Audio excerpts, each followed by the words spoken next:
new generation. We are the youth of the nation. High in the sky. We are the new generation. Leader. Good evening, ladies and gentlemen. It is an honor indeed to have you again on the Leaders Dialogue with me, Tony Waweru. And again, we are having Mr. John N. Ng'ang'a. Asante. Karibu sana. So we are discussing the ethics of a Christian professional tonight. And John Ng'ang'a, as he has been here before, he's a renowned speaker in this nation and beyond. He has authored more than 10 books, and he is the chief consultant at Taruma Consultants. So he's going to help us take this topic through. And the first question, Mr. John N. Ng'ang'a, as it has been said, and you said earlier in the previous episode, that we should work as unto the Lord. And it has also been said that Christians have no choices. I think this is a heavy statement for us as Christians. So what do you have to say? I think the first thing I should do is to get the Bible to speak for itself. So Christians follow the Bible. I'm reading the book of Colossians chapter 3 verse 23. Whatever you do, every Christian is being told, whatever you do, work at it with all your heart. Which tells you that the requirement of God, some people think they have the 10 commandments. Here is one more. Whatever you do, work at it with all your heart. So when you are half-hearted in your work, when you are not diligent in your work, you are breaking God's command. Whatever you do, work at it with all your heart. How do you do that? Because you're working for the Lord.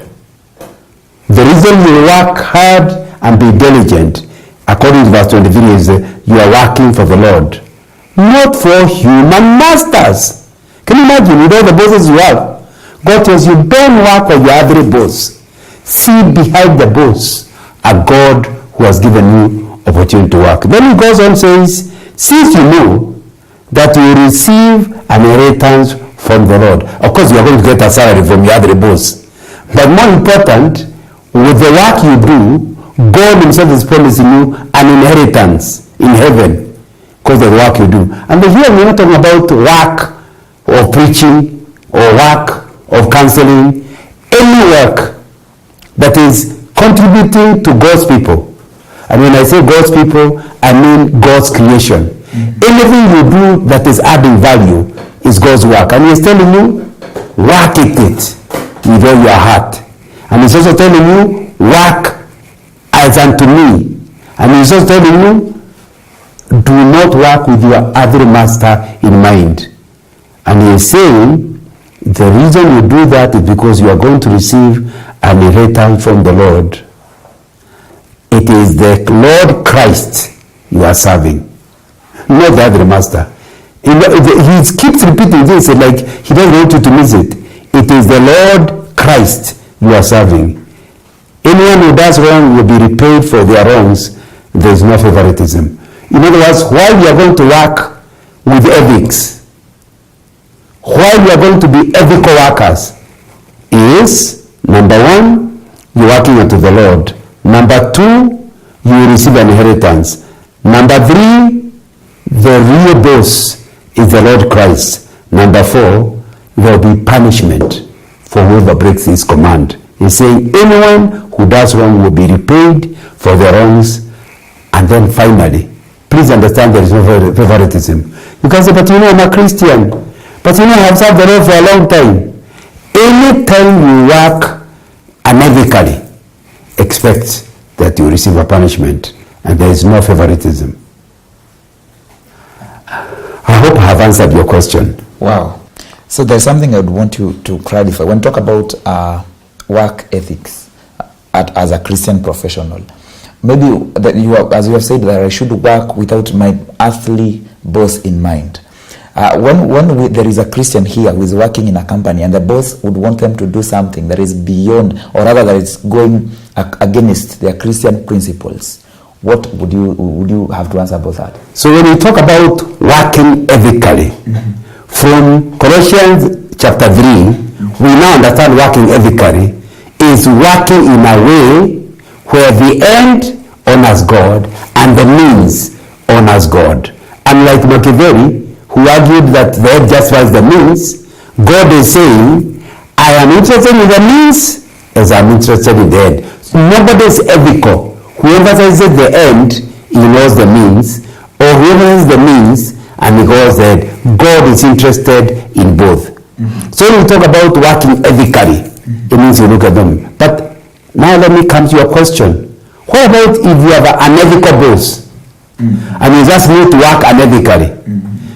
The principle you need to understand, and if you really are going to work ethically, is to understand what he has said. Your real master, the one you are serving, is not your average boss, is your heavenly boss.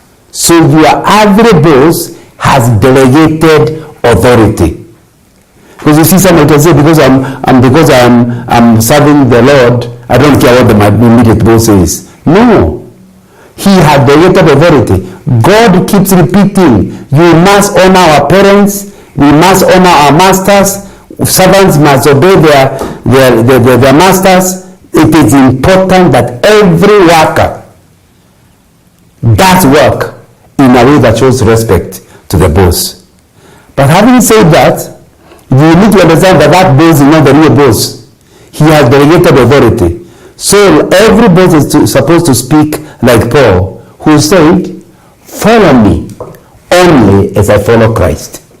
What does that mean? I agree I'm your apostle, I agree I'm your pastor, but the truth of the matter is, I only do so as good. So when you discover me as Paul, that the way I'm going now, I'm no longer taking you to God, Paul gave you reason.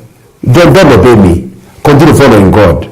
So every boss should be in the same position where he knows and realizes he doesn't have absolute authority, he has delegated authority. So when your boss asks you to do something, you must ask yourself, I know this is what he has asked me. Will it, number one, honor God? If it will not honor God, then you can't do it and you come out clear as to why. Number two, if it is going to be ethical, so it doesn't honor God. Number two, is it going to benefit mankind? You cannot do something and say you are ethical if it's not benefiting mankind. Every ethical work is of benefit to someone. You are a doctor, you're helping the sick. You are a businessman, you are helping your clients. You are a social worker, you are helping the poor. Everybody, every job you ever do must benefit somebody. If you're a scientist, you're told maybe to discover the cause of a disease. So the second question in ethical work is, how is what I am doing going to benefit God's creation, God's people? Then the third question, which is important, how is what I'm doing benefiting the investor? If I'm not the investor and somebody has taken money to invest in this, it must be in my interest to ensure that what I do does not cost my employer, the investor, something it shouldn't cost him. So it is in the interest of every ethical worker to ensure only optimum costs are used.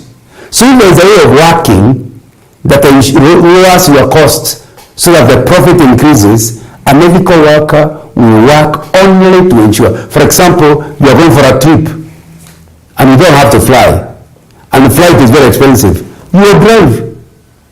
Or you are staying in a hotel, but this hotel is more expensive than this, but the truth is, there is hardly any difference between them. You go to the cheaper one.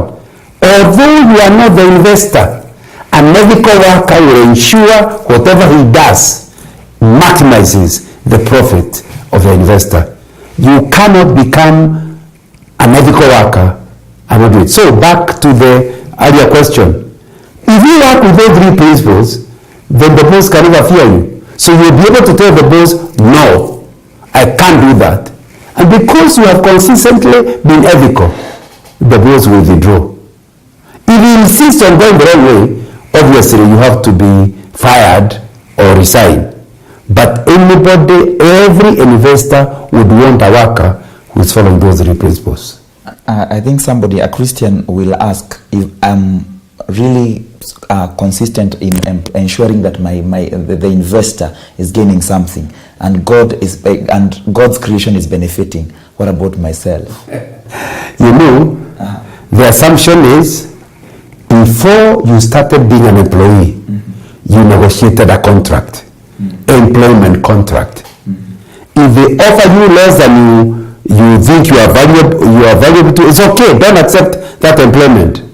But the moment you accept employment and they are paying you according to the terms, that's what I was assuming, then the three principles apply. The one you are referring to is whether I get in or I don't. If you are working in a place and the work environment is such that it is against you as a person, my suggestion is you will still follow the three principles when you are there, but you will be applying for jobs outside. And as soon as you get another job, you tell them, for these three reasons, I'm unable to continue. I'm going to stop working for you. But you cannot continue earning a salary, and because you are unhappy with the salary, you are lazy. In the other program, we talk about laziness. It says God condemns laziness. So as long as you are earning a salary, you must do your very best, because you are the one who accepted the salary, and they are paying you the salary, but you are thinking they should increase it, and they have not increased it. So I think it will be important that you understand. So what we are saying is, every co-workers also have to be well remunerated. But since that's a contract, negotiate well. So I think we're going to be back after the short break, because I can see my directors telling me that our time is much spent. We're going to take a short break, but we're right back with much more. Keep watching.